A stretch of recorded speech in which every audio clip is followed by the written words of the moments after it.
Concerns and tensions are rising as Oregon's case count keeps climbing. Today, the Oregon Health Authority reporting more than 1,500 new cases of COVID-19, the highest daily number so far. There were also 7 new deaths and more than 400 people still in the hospital.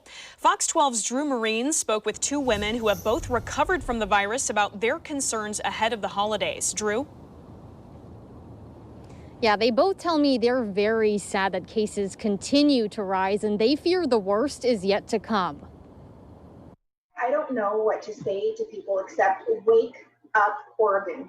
Wake up. Chelsea Aliana is a COVID-19 long hauler, and she says as cases rise, she's feeling helpless. She contracted the virus in March, and more than 250 days later, she's still feeling its symptoms. I know what this virus does to somebody. I know how it ruins their quality of life.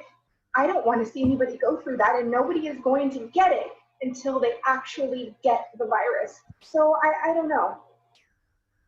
I don't know. She thinks the worst is yet to come. Oregon is now, our numbers are ticking up really quickly. I'm afraid that they're not going to have the help that they need. Rebecca Frazier agrees. She was one of the first people to get COVID-19 after visiting Japan at the beginning of the year and says she's devastated to see the numbers get worse. What's it going to take? How many deaths is it going to take for someone to change their mind?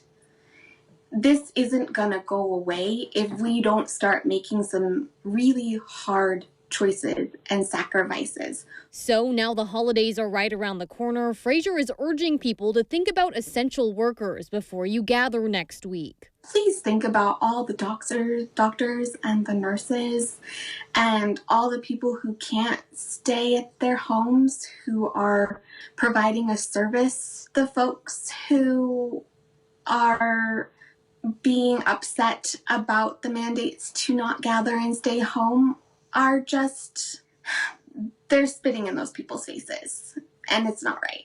Both Aliana and Frazier changed their plans for the holidays and ask you consider changing your plans too. But ultimately, we determined that it is safest and the most responsible thing to not get together this year. Multnomah County saw the largest amount of cases reported today with 414 cases of COVID-19. And yesterday, the OHA reported 412 people in the hospital. Reporting live in Portland, Drew Marine, Fox 12 Oregon.